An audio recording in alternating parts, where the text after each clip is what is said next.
All right, today we're looking at notes 5-10, solve quadratic inequalities. So here's what we're going to want to do. 0 needs to be put on the right. Then we're going to find the zeros or roots, x-intercept solutions of the equation for the inequality. Then we're going to determine how the graph opens, either up or down. And then decide which section of the graph goes with the inequality. And then we're going to write our inequality. Okay, so looking at this first inequality, 2x squared minus 14x is less than 0. So 0 needs to be on the right. It is. So now I need to find the zeros of the equation. So really quick, right below it, I'm going to write this as an equation so we don't get confused with the inequality, okay? If I go to find the zeros of this, I've got lots of ways. Factoring, quadratic formula, I've got lots of different ways. But looking at this, I see right away, factoring is probably going to be the easiest because of the GCF here. I notice that if I factor out a 2x from each of these, this becomes x minus 7, okay, equals 0. And now, since this is already factored to its fullest, I can go ahead and set each factor equal to 0 and solve. So 2x equals 0, x minus 7 equals 0, and then solve. So on this one, when I divide by 2, I get x equals 0. On this one, when I add 7 to both sides, I get x equals 7. Okay, so those are my two zeros or x-intercepts. So I want you to go ahead and draw. So I found the zeros. Now I need to determine how the graph opens. Well, this graph here, 2x squared minus 14x, that graph is in standard form, and a is positive. That means the graph opens up. Okay, so if I think about this as my x-axis, all right, that's my x-axis. I know I have zeros or x-intercepts at 0 and at 7. 1, 2, 3, 4, 5, 6, 7. That's where my graph crosses through the x-axis. Okay, but my graph opens up, so that means it looks something like this. Okay, I don't know exactly how, but I know that it looks like this. Okay, so what this inequality is asking is, when is the graph less than 0? So that means, what it means by that is, when is this less than 0? It means, when do the y values fall less than 0? So that means, when does this graph fall below the x-axis, less than 0? This graph falls below the x-axis here, only from here to here. Everywhere else, it's above the x-axis. Okay, so what we need to say is from 0 to 7, this graph falls below the x-axis. And here, I know this is closed circles, but that's because that's where it crosses. But here we're saying, when is it less than 0? Not less than or equal to, but less than. So we're not going to put our equal to or equal to signs here. Okay, let's do another example because hopefully it'll start to make more sense for you. So number 2, x squared minus 6x is less than or equal to negative 8. Okay, our first step is moving this onto the left side because we need 0 to be on the right. Okay, so that would look like x squared minus 6x plus 8, because when the negative 8 moves to the other side, it becomes positive, is less than or equal to 0. Our next step is to find the zeros of the equation. So I need to take x squared minus 6x plus 8, set it equal to 0, because working with an inequality can be tricky and confusing. So looking at this, I see, hey, this is easily factorable as well, because two numbers that multiply to positive 8 but add to negative 6 are negative 4 and negative 2. So there you go. I've factored, set each factor equal to 0. Excuse me. And then solve. So add 4, so x equals 4. Add 2, x equals 2. Okay, there are my two x-intercepts. So if I'm drawing the x-axis, okay, my x-intercepts are at, that's 0, 1, 2, 3, 4. My two x-intercepts are at 2 and at 4. How does that graph open? Because the a value is positive, the graph opens up again. So we know, once again, this graph looks something like this. Okay, and what the inequality is asking me as I get to the one where 0 is on the right is, when does this graph fall below the x-axis? That's what less than means. So this graph falls below the x-axis from 2 to 4. So you're going to say from 2 to 4. And on this inequality, we've got the or equal to. So we do 2 is less than or equal to x, which is less than or equal to 4 for our inequality.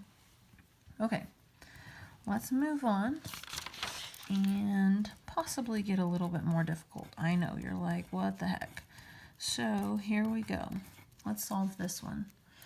Okay, this is not in standard form anymore, but 0 is on the right. That's what we want to check first. Okay, so we're going to go ahead and find the zeros of this graph, but we want to make an equal sign to work with that.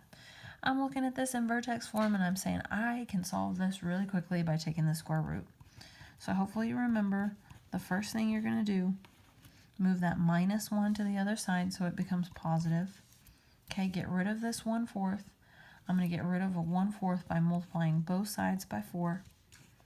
Okay, because 4 times a 4th, that's going to go to 1. And so x minus 2 squared equals 4. Okay, multiply both sides by 4. That went away. 1 times 4 is 4. Now I can, the square root, the square is by itself, so I can square root both sides. Okay, so this would be x minus 2 equals, oh, don't forget it, plus or minus 2. Okay, so now I need to bring this to the other side. So this is going to look like x equals positive 2 plus or minus 2. So x equals 4 or x equals 0. 2 plus 2 is 4, 2 minus 2 is 0. So now I need to go ahead and draw my graph. I know my x-intercepts are at 0, 1, 2, 3, 4, 0, and 4. How does this graph open? Okay, looking at the a value, again, it opens up. Okay, so it looks something like this, crosses through the x-axis here and here. And this inequality is saying, when is the graph above 0? So meaning, when is the graph above the x-axis? My y values here are greater than 0 here and here. And how is this graph going? Not only is it going up, but it's going to the left here. And not only is this going up, but it's going to the right here. So the way this is going to look when I write it is going to be x is less than 0, because as this goes to the left, my x values are getting less than 0. Or when x is greater than 4, because as this graph is going to the right, my x values are getting greater than 4. That's how my inequality would look. Okay, let's do another one. Number 4. Number 4, we've got 6 is less than x squared minus 3x. Okay, getting 0 on the right. This is going to be interesting. I need to move over the x squared, so that becomes negative x squared. I need to move over the negative 3x. That's going to become positive 3x. The 6 stays on the left, so that stays the same sign, less than 0. Okay, so now I need to go ahead and solve. So I've got negative x squared plus 3x plus 6 equals 0. Okay, first thing I'm always going to try is factoring, because it's just so fast. So you know, when you factor, if you've got something like this, you've got to take out the lead negative. So that makes that a negative 3x and a minus 6. Okay, so what two numbers multiply to negative 6 but add to negative 3? Well, 6 is just 3 and 2, or 6 and 1. Are any of those combinations ever going to add to negative 3? No, it's not going to work. Okay, so that doesn't help me. Not going to do that. So then what I'm going to do instead, hopefully at home you've crossed that off. What I'm going to do instead is, well, if factoring doesn't work, quadratic formula. Quadratic formula always works. So opposite of b, if I'm looking at this problem here, opposite of b would be -3 plus or minus b squared, so 3 squared minus 4. A is -1, c is 6, all over 2a, 2 times -1. Okay, so x equals -3 plus or minus. Here I've got 9 minus 4 times -1 is -4. -4 times 6 is -24. All over 2 times -1 is -2. So that becomes plus. So I've got x equals -3 plus or minus square root of 33 all over -2. So that is an ugly number. So what I need to do is come over here, get my calculator, and I need to find approximately where on the graph does that fall. So if I plug this in, I'm going to do the alpha y equals, I'm going to do -3 plus square root of 33 over -2. That gives me x equals, let's round to the hundredths, -1.37, or I'm just going to scroll up and I'm going to type over the plus and make it a minus. Okay, so that gives me x equals 4.37. Okay, so there are my two approximations. So again, I rounded, so I probably shouldn't be using an equal sign here. I'm going to use the approximately sign, which is kind of a squiggly equal sign. Okay, so now that I've got my x-intercepts, my zeros, let's think about where that falls on the graph. So on the graph, I'm going to put 0 here and -1, -2 here. It's not kind of really proportional, is it? So -1, -2, and then I'd have 1, 2, 3, 4, make this a little bit larger and go to 5. Okay, so -1.37, -1.37, we'll call it there. Okay, and 4.37, 1, 2, 3, 4.37, maybe about there. Okay, this graph, looking at it back at the beginning, opens how? It opens down. Okay, that -a value means this graph opens down. So it looks something like this. And what is it asking? It's asking when is the graph below 0. So thinking about the y-axis, when are the y values below 0?